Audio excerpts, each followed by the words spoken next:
A administração, seus conceitos e técnicas sempre foram usados consciente ou inconscientemente nas civilizações antigas da Babilônia, Egito, Grécia, Roma, China, dentre outros. A Revolução Industrial, ocorrida na Europa no século XVIII e XIX, substituiu a produção manual pela produção mecânica e das fábricas. Os antigos empreendedores e administradores americanos não tinham dificuldades em supervisionar pequenos grupos, obtendo bons resultados, porém usando o sistema de tentativas e erro.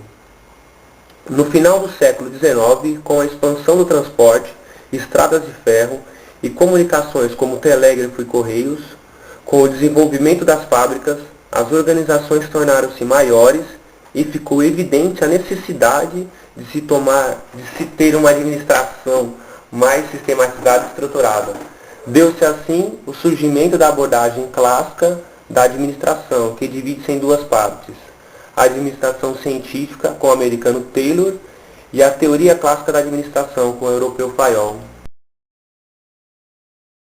Conhecido como o pai da administração científica, Frederick Winslow Taylor foi um engenheiro norte-americano que revolucionou todo o sistema produtivo no começo do século XX, ao criar a base sobre a qual se desenvolveu a atual teoria geral da administração. Taylor estudou na França e Alemanha, viajando pela Europa. Ele foi aceito no curso de Direito em Harvard, porém decidiu seguir outra carreira, começando a trabalhar como aprendiz em uma indústria. Em 1883, ele se forma em Engenharia Mecânica. Na filosofia de administração de Taylor, haviam 4 princípios: pagar melhores salários e ter baixos custos de produção, aplicar métodos de pesquisa para determinar a melhor maneira de executar tarefas.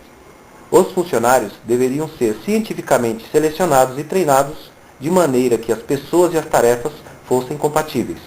Deveria haver uma atmosfera de íntima e cordial cooperação entre a administração e os trabalhadores, para garantir um ambiente psicológico favorável à aplicação destes princípios. Com Taylor, as tarefas analisadas eram aquelas realizadas no chão de fábrica. Para colocar em prática o princípio do método de pesquisa, ele realizava estudos de tempos e movimentos, cronometrava os movimentos dos trabalhadores, dividido nas tarefas e compunha o chamado de unidades básicas de trabalho. Na sequência, analisava as unidades de trabalho, procurando encontrar a melhor maneira de executá-la e de combiná-la para a tarefa maior. As tarefas que passavam por este processo estavam taylorizadas. As propostas básicas de Taylor: planejamento, padronização, especialização, controle e remuneração trouxeram decorrências sociais e culturais da sua aplicação, pois representaram a total alienação das equipes de trabalho, da solidariedade grupal, fortes e vivazes no tempo da produção artesanal.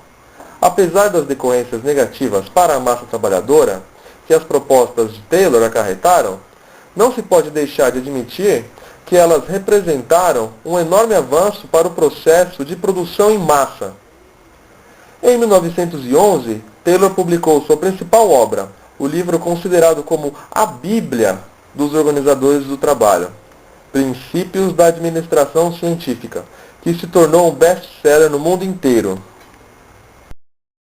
Paralelamente aos estudos de Taylor, Henri Fayol, que era francês, formado em engenharia de Minas, defendia princípios semelhantes na Europa, baseando-se em suas experiências na alta administração.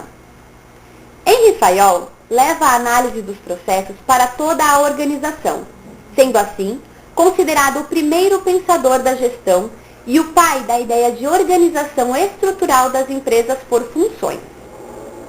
Fayol foi um dos teóricos clássicos da ciência da administração. Foi fundador da teoria clássica da administração e autor da administração industrial geral. Seu modelo de administração baseava-se em 5 funções ou áreas.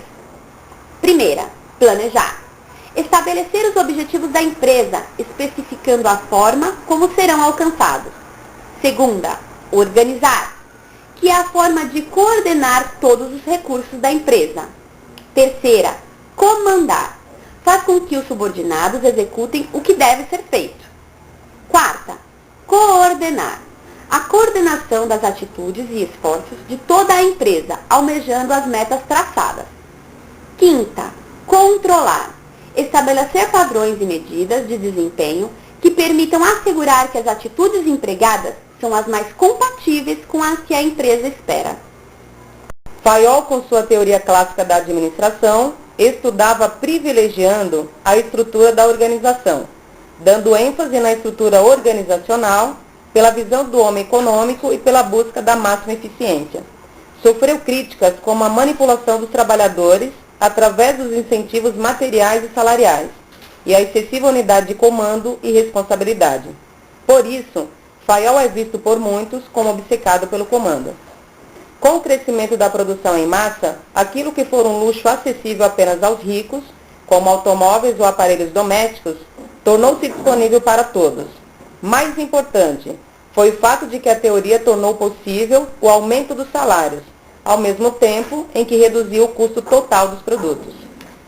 Traçando-se um paralelo entre a administração científica e a administração clássica, conclui-se que, enquanto Taylor estudava a empresa dando prioridade às tarefas de produção, Fayol a estudava dando maior importância às tarefas da organização como um todo. A ênfase dada pelo primeiro era sobre a aplicação de métodos racionais padronizados e máxima divisão de tarefas, enquanto o segundo enfatizava a estrutura formal de empresas, dando maior importância aos cargos de alto escalão.